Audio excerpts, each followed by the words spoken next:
students, I am Dr. Vidya Patil, serving as Assistant Professor of English at Government First Grade Women's College, Bidar. Today's video is related to session number 3, 4, 5 and 6 of the BSc 3rd SEM Basic English course, which is prescribed in the colleges affiliated to Karnataka State Akkamahadevi Women's University, Vijaypura. Let us now begin with session 3 of the BSc 3rd SEM Basic English course. This session is related to Unit 1, that is Inner Voice. As we have already seen, this unit consists of 2 lessons. Today we will be seeing the first lesson, The Quest of Man, written by Jawaharlal Nehru. In this session, we will try to understand what this whole letter is about, which Nehru had written to his daughter Priyadarshini, that is Indira Gandhi. Also, we'll try to find out more about man's eternal quest for knowledge, that is, to find out the world and around him and try to understand how nature works. So, come on, students, let us now try to understand this lesson. So, students, as you all know, Jawaharlal Nehru spent 9 years of his life in jail before independence. During this time, he wrote prolifically, and most of these were written in the form of letters to his daughter Priyadarshini. He actually began writing to her in the summer of 1928. She was living in a hostel in Mussoorie at that time. In these letters which he wrote to his daughter, he wrote about a wide range of topics such as languages, trade, history, geography, science, epics, evolution, etc. His words are really inspiring. Nehru's letters were not only very informative, but they were also direct and informal. The lesson which is prescribed for you, The Quest of Man, is the 56th letter in this series of letters. Nehru lived for nearly 4 months in the Bareilly jail. He was then shifted to the Dehradun jail. This letter was the first letter which he wrote from the Dehradun jail. The palm trees which he found around the jail reminded him of Ceylon and Malabar. Ceylon is nothing but the modern day Sri Lanka. Indira lived in Mussoorie during this time, and he describes the surroundings and environs of his jail in this letter. Nehru has certain doubts which he expresses in this letter. He feels or he is afraid that his daughter may not be interested in knowing about these topics and she may lose interest in reading his letters. He then continues to trace how the world has changed step by step and developed and progressed. He shows how man from the ancient days continued to progress and develop and reach the present day modern world only due to his eternal quest for knowledge.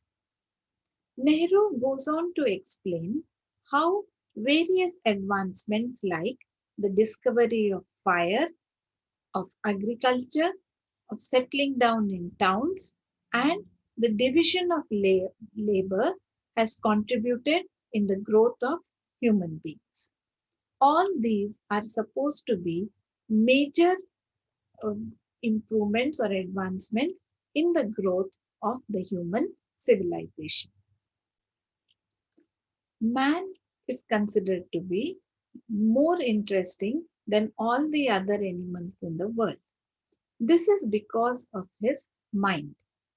Man has this unique curiosity to know and understand everything which happens around him.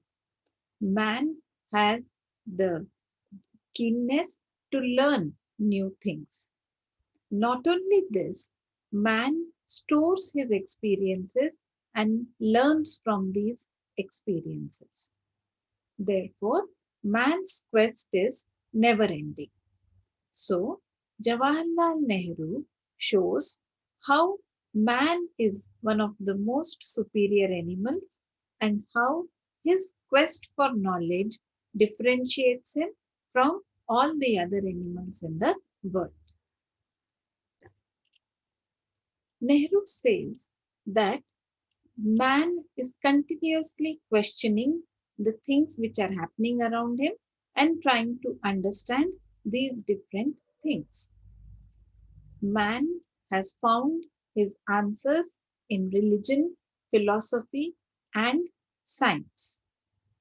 Nehru believes that science is the most reliable way to answer these questions of man as it relies on experiments, reasoning, and the mind of man.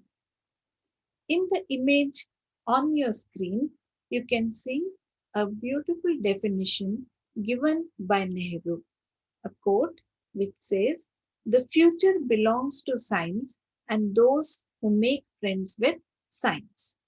This shows that he firmly believed that science was the only way which could help us understand the world around us and which will help in our progress and development.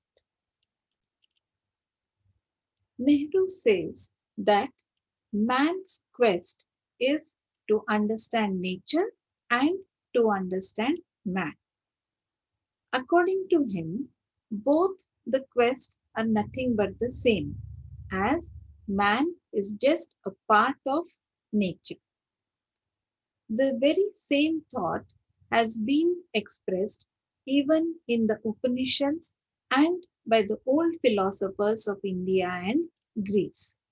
They all have stressed on the concept of know thyself. That is, to know and understand yourself, you need to understand the nature around you. It is only through nature that we can understand ourselves. Science has made immense progress.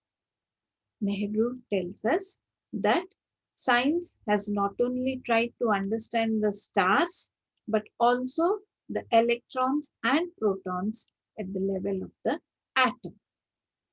Man has learned to understand nature and use it to his own advantage. This has made man very powerful. Man has now got the ability which only nature had. That is, he can now bring light, sound into his life just by using science. But man has misused this great power which science has bestowed on us. Man is using science to apply or supply weapons, to kill other human beings, and to destroy our civilization. Let us now just summarize the different points which have been expressed by Jawaharlal Nehru in this lesson, The Quest of Man. This lesson consists of 10 paragraphs in all. Paragraph 1 to 3 describe the author's place of imprisonment, the new jail which he has been shifted to.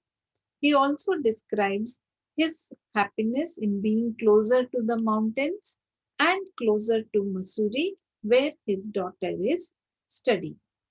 He also enjoys the mountains and greenery which are surrounding his prison. In paragraph 4, the Jawaharlal Nehru expresses his doubts about the worth and value of his writings and is afraid that his daughter may no longer be interested in reading his letters. This adds a personal touch to his letters.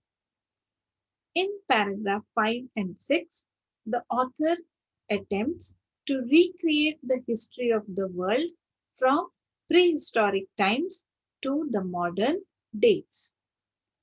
So, here the writer tries to show how man has developed from the ancient days till what he has achieved in the present. Paragraph 7 traces the journey of man in this quest for knowledge about the world.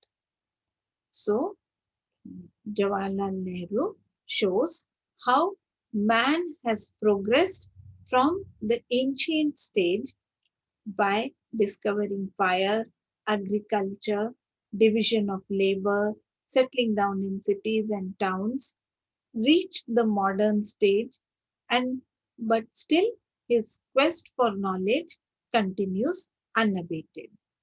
The author says that man's mind is his greatest asset. This is his biggest advantage, which is why he can be differentiated from all the other animals in the world. It is man's mind which has helped him in his quest to understand the world around him. Paragraphs 8 to 10 describe the twin approaches or the two different approaches to understand the world. Some try to understand the world through religion and others through science. Man's quest for knowledge has two distinct directions. One is either to understand himself, and the other is to understand knowledge. Nehru prefers the scientific approach because it is rational and open minded. However, man is misusing science, and this is what is worrying the writer. He expresses his sincere threat, which he feels that our civilization may be destroyed. He is very afraid that man, who has put in so much of efforts to develop this civilization, may destroy it because of misuse of science.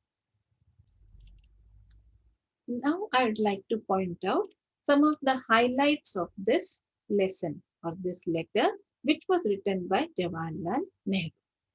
The subject matter of this letter is very philosophical, but in spite of it, it is rendered in a very simple and elegant style. The main theme of this letter is human or mankind's eternal quest for knowledge. The letter tries to deal with this particular aspect where man is always trying to understand the world around him.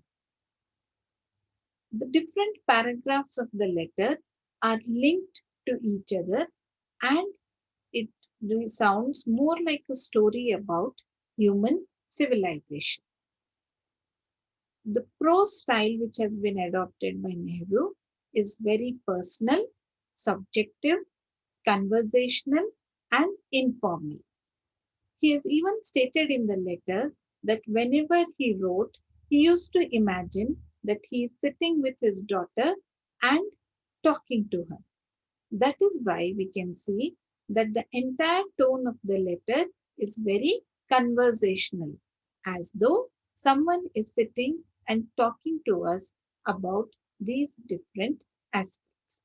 It is quite informal in nature, and that is why even such a difficult topic and more of a philosophical kind becomes easy for us to understand. In this lesson, we have now learned about Jawaharlal Nehru's life and his writings. We have also analyzed one of these letters which has been written by Jawaharlal Nehru to his daughter, also his theme, the style in which he has written. I am sure, students, you have now got an idea about how a letter can make even a complex topic like the quest of man seem to be one of the most simple things to be understood if it is written in a very fluent and easy style. So, I am sure you have now understood this lesson and got a good idea about Jawaharlal Nehru's style of writing. Now it is quite evident why Nehru was called a man of letters. Though he is known for his political goals and what he had achieved in the political sphere, but he is also remembered as one of the greatest writers because of these letters which he had written. So, students, in this session, we have tried to analyze and understand the first lesson, The Quest of Man by Jawaharlal Nehru. I hope you enjoyed this session. Thank you.